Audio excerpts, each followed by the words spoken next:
Hey, salut les baroudeurs, bienvenue dans cette vidéo. Je viens de passer une nuit en bivy ici pour participer à un événement Facebook dont le but était d'établir un record mondial du nombre de personnes à dormir simultanément en bivy. C'est un événement qui était organisé par une association qui travaille dans le domaine de la santé mentale et qui reconnaît les bienfaits du bivouac pour la santé mentale. Donc à cette occasion, j'ai ressorti le Helium Bivy de Outdoor Research. C'est un modèle que vous n'avez jamais vu sur ma chaîne et que pourtant je possède depuis des années. La raison, c'est qu'il passe le plus clair de son temps au placard. Donc dans un premier temps, je vais vous le présenter et puis vous dire pourquoi c'est un super bivy. Et puis dans un second temps, vous faire un petit retour d'expérience pour vous expliquer pourquoi ce super bivy, dans mon cas, passe le plus clair de son temps au placard. Donc le Helium Bivy fait à peu près 30 cm par 8 cm en fonction de comment on le compacte, pour un poids de 476 grammes avec l'arceau, puisque le bivy est équipé d'un arceau, ou bien 417 ou 418 grammes sans l'arceau, ce qui en fait une bonne alternative pour un sursac classique sans l'utiliser en bivy. Une longueur de 2,8 m je crois, 66 cm à la tête et puis 48 au pied, pour un prix qui varie d'environ 180 à 200 euros à peu près, 220 maximum en général depuis constaté, avec sur le dessus un tissu nylon 30 deniers avec une membrane en Pertex, 25 000 grammes par mètre carré par heure pour la respirabilité et 20 000 mm de colonne d'eau. Sur le dessous, on a toujours du nylon, cette fois 40 deniers et imprégné en TPU, donc c'est complètement étanche, pas de respirabilité sur le dessous. Sur le côté, là ici on a un scratch qui permet de venir y insérer l'arceau. Sur l'avant, on a donc un zip, il n'y a pas de zip sur la longueur, on a uniquement un zip sur l'avant au niveau de la tête, et puis avec un second zip là qu'on voit en jaune fluo pour la moustiquaire. À l'intérieur, on a ici une petite poche mèche de rangement pour mettre ses Kleenex ou je sais pas quoi, et puis sur l'intérieur on a ici des sangles avec scratch, donc il y en a une à ce niveau là et puis une un peu plus en profondeur à la moitié là, qui permettent quand on vient y glisser le matelas gonflable, de scratcher ces sangles autour de façon à ce que ça se balade pas et que le matelas reste bien en place sur la couche étanche. Donc l'arceau, voilà, ça se présente comme ça, très léger, tout fin, ce qu'il y a de plus classique. On enlève le scratch et puis on glisse l'arceau à l'intérieur.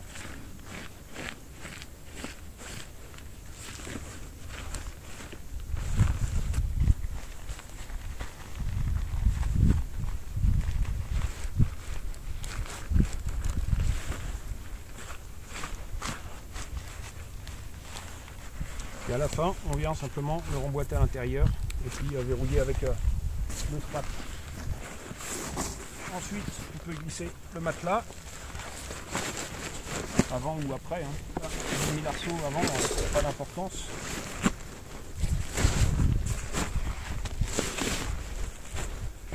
Donc c'est assez spacieux, le matelas rentre sans problème.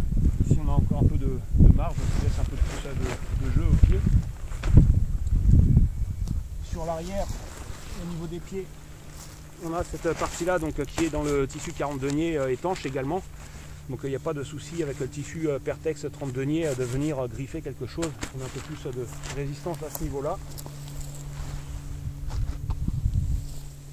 Et pour terminer cette petite courte présentation, sur le dessus on a ce petit passant qui permet aussi bien, quand on l'utilise sans l'arceau, de le suspendre avec une ficelle, ou bien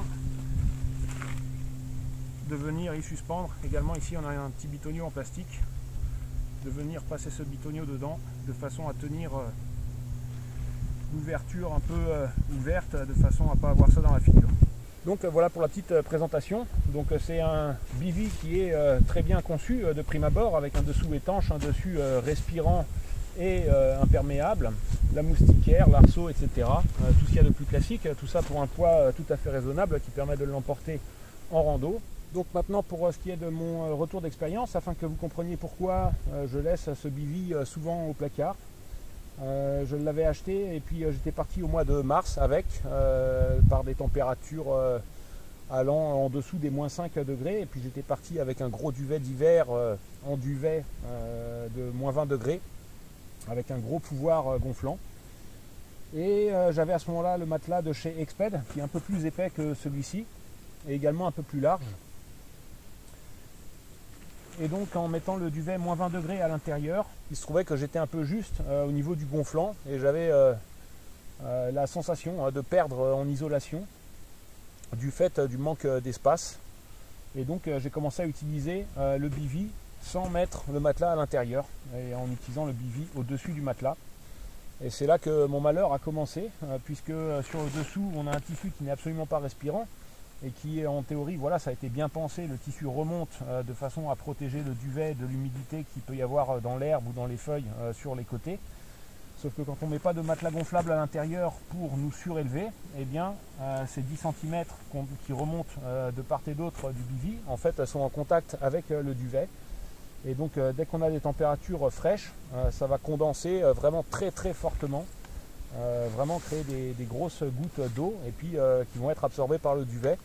Donc j'ai passé pas mal de nuits où je me suis réveillé au milieu de la nuit parce que j'avais vraiment des points froids comme ça sur le côté, et puis je me retrouvais trempé au milieu de la nuit, au point que quand j'étais parti avec ce bivy, j'ai fini par le renvoyer par la poste et puis à continuer mon périple sans bivy, et puis j'avais malgré tout plus chaud sans utiliser le bivy du fait que j'étais pas mouillé.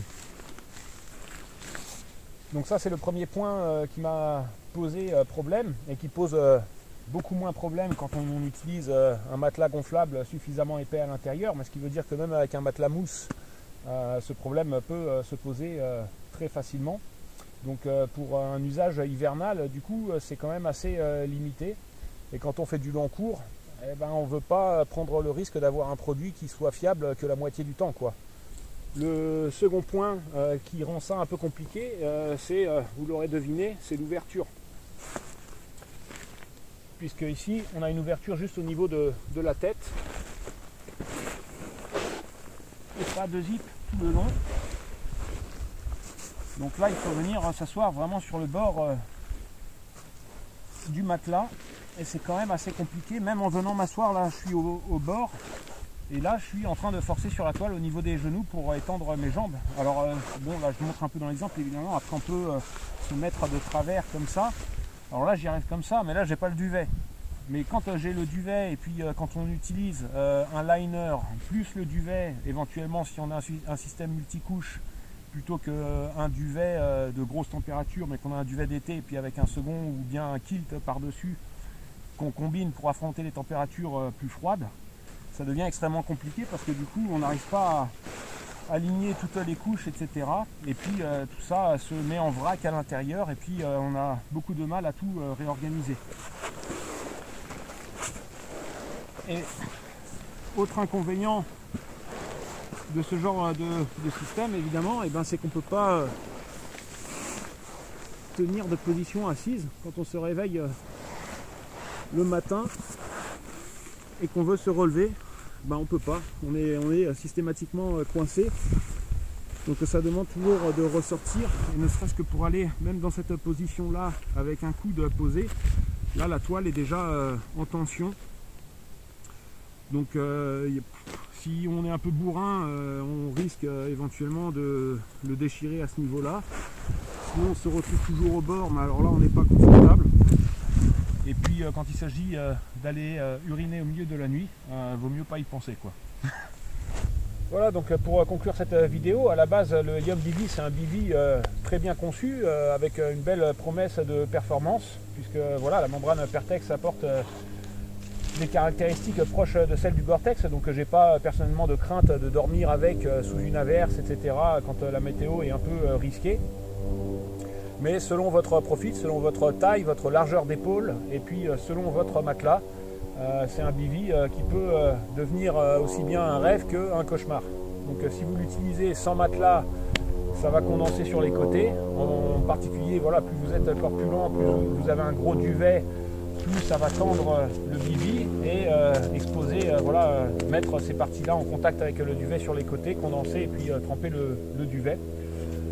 Quand j'avais ce souci-là, j'avais pas mal discuté sur internet et puis j'avais discuté avec une personne qui trouvait ce bivy absolument super et qui n'avait pas du tout de problème de condensation. Et puis en posant quelques questions, il s'est avéré que c'était une femme qui mesurait 1m62 ou 1m65, quelque chose comme ça, et puis qui n'était pas particulièrement corpulente. Donc elle avait tout l'espace nécessaire dans le bivy. Donc c'est vraiment, voilà, en fonction du matelas que vous avez, c'est un bivy qui peut aussi bien devenir un rêve que devenir un cauchemar. Si vous voulez l'utiliser sans matelas, il faut oublier. Si vous voulez l'utiliser avec un matelas en mousse, il faut l'oublier. Donc la pratique en été par des nuits fraîches, ça peut devenir un cauchemar. En hiver également, parce que si on a un matelas Thermarest X-Term qui fait je sais plus 9 ou 10 cm d'épaisseur et puis avec un duvet qui a un fort pouvoir gonflant, du coup on va pas avoir ce problème de condensation sur les côtés du fait de l'épaisseur du matelas, mais ensuite on va manquer d'espace sur le dessus, ce qui fait que le duvet va manquer un peu de gonflant et donc d'isolation. Donc c'est un peu mitigé entre deux au niveau de la pratique. Ça va vraiment dépendre de votre profil, de votre taille, de votre largeur d'épaule, du matelas que vous utilisez et du duvet que vous utilisez. Dans certains cas, c'est un bivy qui peut être absolument génial, et dans d'autres cas, ça peut devenir un vrai cauchemar. Et donc en conclusion, c'est un bivy que je vais utiliser vraiment occasionnellement, mais auquel je ne peux pas me fier pour faire du long cours, quand je ne peux pas prévoir les températures sur des semaines ou des mois, donc je ne peux pas prendre le risque de me retrouver trempé et de ne pas dormir à chaque fois et puis de me trimballer cette pièce d'équipement comme ça. Par contre, après, si on a le bon matelas, pour des personnes qui ont la bonne taille, le bon matelas, le bon duvet, etc., et puis qui ont testé le truc et puis qui partent pour 15 jours de rando en été, avec une météo assez clémente, et ça peut vraiment constituer une très très bonne pièce d'équipement pour un poids assez raisonnable. Voilà, j'espère que cette petite revue vous aura plu et puis je vous dis à une prochaine. Ciao!